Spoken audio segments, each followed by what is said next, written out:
나폴레옹은 전장을 지배하는 불패의 명장으로 성장을 하게 되죠. 그러나 그는 단순히 장군에 머물지 않습니다. 그는 프랑스의 최고 권력을 향해서 나아가기 시작하죠. 1799년에 이집트 원정에서 실패하고 돌아오지만 그는 쿠데타로 권력을 장악하는 데 성공합니다. 코르시카의 촌뜨기라고 불렸던 이 인물이 어떻게 권력을 장악할 수 있었을까? 거기에 바로 혁명의 아이러니라는 게 있습니다. 쿠데타로 권력을 장악한 나폴레옹의 어떻게 보면 권력의 크기는 루이 16세가 가지고 있었던 것보다도 컸습니다. 이상하지 않나요?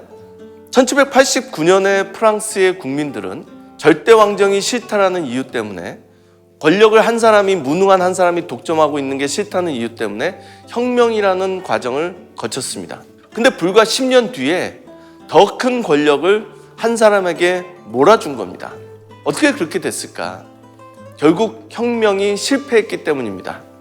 절대 왕정을 무너뜨렸지만 그 이후에 극단적인 공포 정치, 그리고 너무나 무능하고 부패한 총재 정부를 거치면서 프랑스인들은 혁명에 대해서 회의감을 가지게 된 겁니다. 우리가 지금 이런 정부를 가지려고 혁명을 한 걸까? 그러다 보니까 그들에게는 구세주가 필요했습니다. 새로운 영웅, 새로운 지도자, 그게 누굴까? 전장에서 지지 않는 프랑스의 영광과 명예를 끊임없이 확장시키는 젊은 청년 장군 나폴레옹. 그렇게 해서 나폴레옹은 쿠데타로 권력을 장악할 수 있었던 거죠. 나폴레옹은 굉장히 천재적인 정치 감각도 가지고 있었습니다. 프랑스 국민이 진정으로 원하는 게 무엇일까? 그들은 한때 자유를 원했고, 그들은 한때 새로운 질서를 원했지만 10년이 지난 1799년 상황에서 프랑스인들이 원했던 건 평화였습니다. 혁명은 너무나 많은 피를 흘렸거든요. 그리고 새로운 질서였습니다. 그 질서가 안착될 시간이 필요했던 거죠. 그리고 그걸 통해서 안정을 되찾길 원했습니다. 여러분도 한번 생각해 보세요. 10년 동안 끊임없이 혁명이 지속되고 있다. 끊임없이 누군가는 피를 흘리고 있고 누군가를 적으로 몰아서 죽이고 있다. 그렇다면 그 사회가 제대로 돌아갈 수 있겠느냐라는 거죠. 프랑스 국민들은 이제 새로운 것을 원하고 있었고, 나폴레옹은 그거를 알고 있었던 겁니다. 프랑스인이 진정으로 좋아하는 것, 그들이 정말로 추구하려고 하는 것은 무엇일까? 영광과 명예다. 더 중요한 건 예전에는 왕과 귀족이 독점했던 영광과 명예라고 하는 굉장히 중요한 사회적인 가치, 사회적인 자산을 나폴레옹은 더 많은 사람들에게, 더 많은 병사들에게 주려고 했다라는 겁니다. 그런 정치적인 감각과 프로그램을 가지고 있었기 때문에 그는 권력을 잡았고, 권력을 잡은 지 5년이 지난 후에 제정을 만들어내게 됩니다. 황제 나폴레옹, 그는 1804년 12월 2일 날 노트르담 대성당에서 황제의 자리에 오릅니다. 그러면 부르봉 왕정과 나폴레옹의 제정은 뭐가 다를까요? 프랑스 국민들은 나폴레옹이 황제가 되는 것을 왜 받아들였을까요? 우리가 보기엔 비슷할 수 있지만 사실은 철학적으로 굉장히 다릅니다. 왜냐하면 부르봉 왕정은 어느 순간부터 신에 의해서 왕권을 물려받았다라고 하는 왕권 신수설에 입각했기 때문에 그냥 국민들의 의사와 상관없이 신의 의사에 의해서, 핏줄에 의해서 형성된 왕정이었습니다. 그러나 나폴레옹은 투표를 통해서 제정이라고 하는 군주정을 만들어냈습니다. 투표로 제정을 만들었다는 것은 인민주권이라고 하는 혁명의 가장 기초가 되는 사상을 실현한 겁니다. 나폴레옹의 제정은 투표를 통해서 형성됐기 때문에 그 이전에 존재했던 부르봉 왕정과는 전혀 다르다는 거죠. 투표 결과를 한번 볼까요? 357만 2329표 대 2569표. 정말로 절대적인 국민이 나폴레옹의 제정에 찬성했고 3,000명이 안 되는 사람이 거기에 대해서 반대했습니다. 그렇다면 국민들의 절대적인 뜻은 나폴레옹의 제정에 있었다. 물론 지금과는 다른 형태의 투표였습니다. 공개 투표였거든요. 그래서 저는 저 2569명이 정말로 나폴레옹을 싫어했다. 목숨 걸고 사실은 반대를 한 거거든요. 어쨌든 국민 대다수의 의사는 나폴레옹의 제정을 찬성하는 쪽으로 밝혀졌고 나폴레옹은 1804년 12월 2일 날 노트르담 대성당에서 대관식을 갖습니다. 정말로 멋지죠. 왜 노트르담이었을까? 그것도 부르봉 왕정과 굉장히 큰 차이가 있죠. 부르봉 왕정의 왕들은 대대로 랭스라고 하는 지역에서 대관식을 가졌습니다. 그게 곧 그들의 역사고 전통입니다. 그러나 이제 프랑스의 황제가 된, 정확하게는 프랑스인의 황제가 된 나폴레옹은 랭스라고 하는 옛 도시로 갈 이유가 전혀 없었던 거죠. 그는 혁명의 중심이었던 파리의 중심에 있는 노트르담 대성당에서 대관식을 가짐으로써 본인이 부르봉 왕정과는 전혀 다르다는 것을 다시 한번 보여줬습니다. 그 이후에 황제는 다시 한번 그의 천재성을 전장에서 입증합니다. 아우스털리츠 전투, 예나 전투, 프리틀란트 전투, 바그람 전투. 어떻게 보면 나폴레옹의 재정을 안정화시키기 위해서 전 유럽의 국가들과 끊임없는 전쟁에 돌입하게 됩니다. 그리고 그 전쟁에서 그는 언제나 그랬듯이 승승장구하게 되죠. 나폴레옹의 전투 중에 가장 역사적이고 중요한 전투가 아우스털리츠 전투라고 하는 전투입니다. 1805년 12월 2일 날, 그러니까 나폴레옹이 황제가 된 지 정확하게 1년 뒤에 벌어졌던 전투죠. 아우스털리츠라고 하는 곳은 오늘날 체코에 있습니다.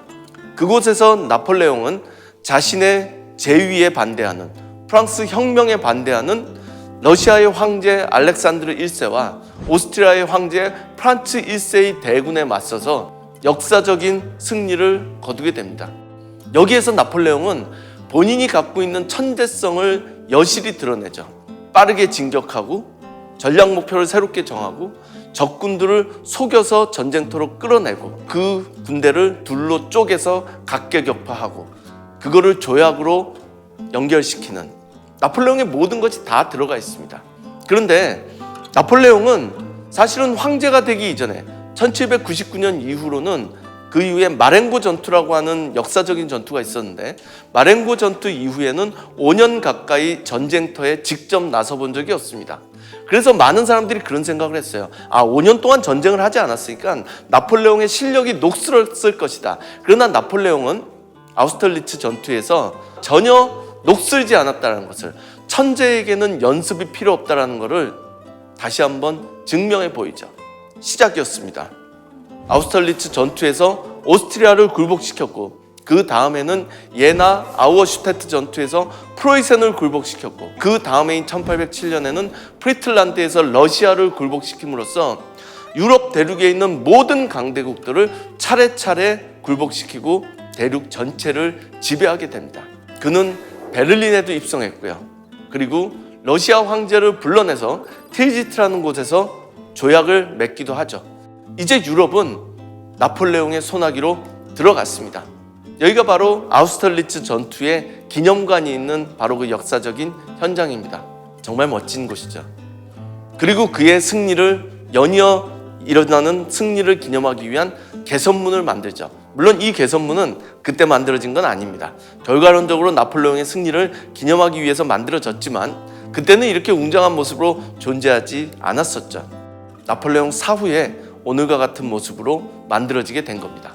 지도를 보시면 1812년에 나폴레옹이 러시아 원정을 떠나기 전에 실질적으로 유럽의 대부분 주요 국가는 나폴레옹의 직접 지배를 받거나 나폴레옹 친인척들의 간접 지배를 받거나 아니면 나폴레옹의 동맹국이었습니다.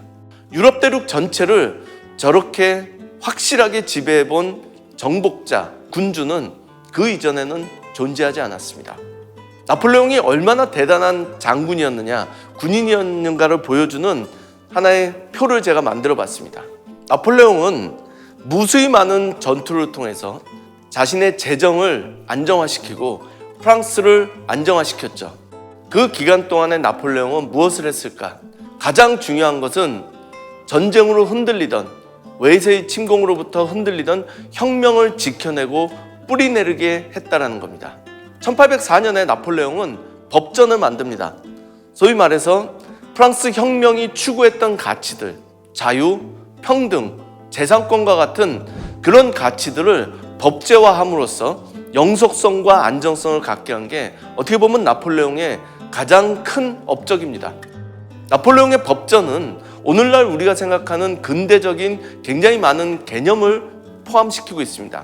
개인, 가족, 그리고 재산이라는 것, 그리고 국가는 어떻게 형성되고 정부는 어떻게 운영돼야 하는 것에 대한 그전의 왕정에는 존재하지 않았던, 그전의 유럽에는 존재하지 않았던 새로운 개념들을 다 이 법전 안으로 집어넣은 겁니다.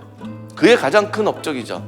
그런가 하면 프랑스의 명예와 영광을 주기 위해서, 국민들을 격려하기 위해서 레종 도네르라고 하는 훈장을 제정했습니다. 오늘날도 우리가 신문에서, TV에서 종종 보죠. 우리나라의 누군가가 프랑스와 굉장히 중요한 일을 했거나 의미 있는 일을 하면 레종 도네르 훈장을 받습니다. 프랑스인이 혹은 외국인에게 줄 수 있는 가장 좋은, 가장 영광스러운 훈장입니다. 그리고 그 훈장은 나폴레옹이 제정한 겁니다. 그런가 하면 그는 혁명을 이끌어가기 위한, 혁명을 영속화시키기 위한 새로운 귀족 가문을 만들어냅니다. 이것도 오늘날 우리가 보기에는 좀 이상할 수 있지만 그 당시 사람들한테는 능력에 의해서 귀족 자기가 수여됐기 때문에 그걸 그닥 싫어하지는 않았습니다. 새롭게 제정된 귀족 자기를 보면 부르주아라고 하는 제3계급, 혁명의 주동 세력이었고 그 당시 프랑스에서 가장 능력 있었던 세력이 거의 60%를 차지합니다. 그러니까 새로운 프랑스의 중심은 부르주아진 겁니다. 제3계급. 그리고 옛날 귀족들이 약 20%, 그리고 민중계급이 20%, 그렇게 해서 딱 균형을 맞춘 거죠. 새롭게 일어난 혁명 프랑스는 부르주아를 중심으로 해서 옛 세력과 민중 세력이 힘을 합쳐서 이끌어간다. 그것이 나폴레옹이 혁명을 영속화시키려고 했던, 그가 황제가 되고 난 전후로 했던 일들입니다. 그러나 나폴레옹은 태생적으로 끊임없이 자신의 존재 가치를 증명하기 위해서 전쟁터를 누벼야했습니다.